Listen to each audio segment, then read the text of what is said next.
শুরুতে জেনে নেওয়া যাক টিউমার কি। তো এই টিউমারটা কেন হয়? এখন প্রশ্ন হচ্ছে টিউমার থেকে ক্যান্সার হয় কিনা।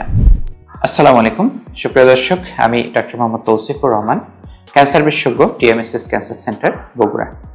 আজকে আমরা ক্যান্সার বিষয়ক যে বিষয়টি নিয়ে কথা বলবো সেটি হচ্ছে টিউমার কেন হয় এবং টিউমার থেকে ক্যান্সার হয় কিনা। শুরুতে জেনে নেওয়া যাক টিউমার কি।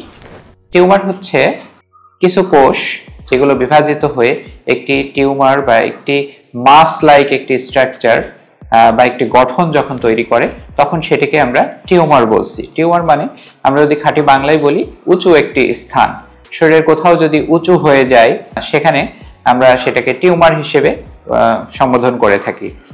তাহলে জানা যাক টিউমার কেন হয়। টিউমার সাধারণত যদি আমরা বলি দুইটি কারণে হয়ে থাকে।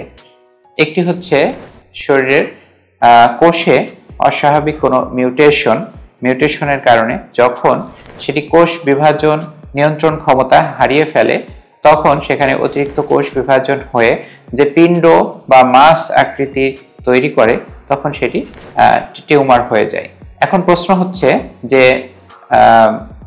প্রশ্ন হচ্ছে টিউমার থেকে ক্যান্সার হয় কিনা।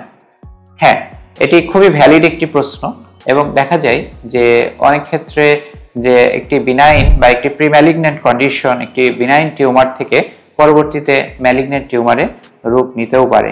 যেমন আমরা যদি বলি যে স্তনে কোনো টিউমার, যেটাকে আমরা ফাইব্রোঅ্যাডেনোমা বলি, সেখান থেকে পরবর্তীতে ফাইব্রোঅ্যাডেনোমা থেকে এটা কিন্তু ক্যান্সারের রূপ নিতে পারে। এরপরে প্যারোটিডে অ্যাডেনোমা থেকে ক্যান্সারের রূপ নিতে পারে। এরকম বিভিন্ন বিনাইন টিউমার রয়েছে, সেখান থেকে এটা পরবর্তীতে একসময় যদি স্ক্রিনিং আমরা না করি একসময় দেখা যায় যে এটা এখান থেকে ম্যালিগন্যান্ট টিউমার হতে পারে বা ক্যান্সার হতে পারে। তো আমাদের করণীয় কি? আমাদের শরীরে যদি কোনো টিউমার থাকে আমরা অবশ্যই একজন বিশেষজ্ঞ ডাক্তারের শরণাপন্ন হব।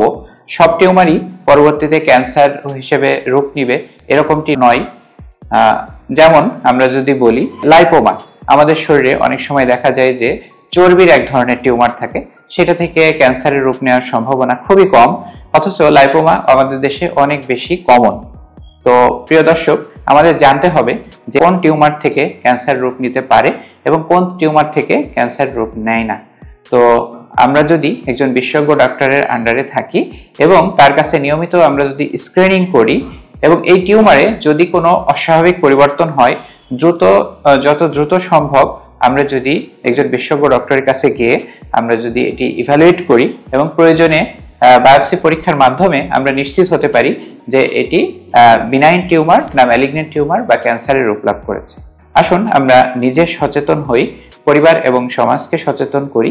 আমার আপনার সকলের ঐকান্তিক প্রচেষ্টায় দূর হোক ক্যান্সার চিকিৎসার সকল অন্তরায়। পরবর্তী পর্বে আমরা ইনশাআল্লাহ ক্যান্সার বিষয়ক নতুন কোনো বিষয় নিয়ে আলোচনা করব।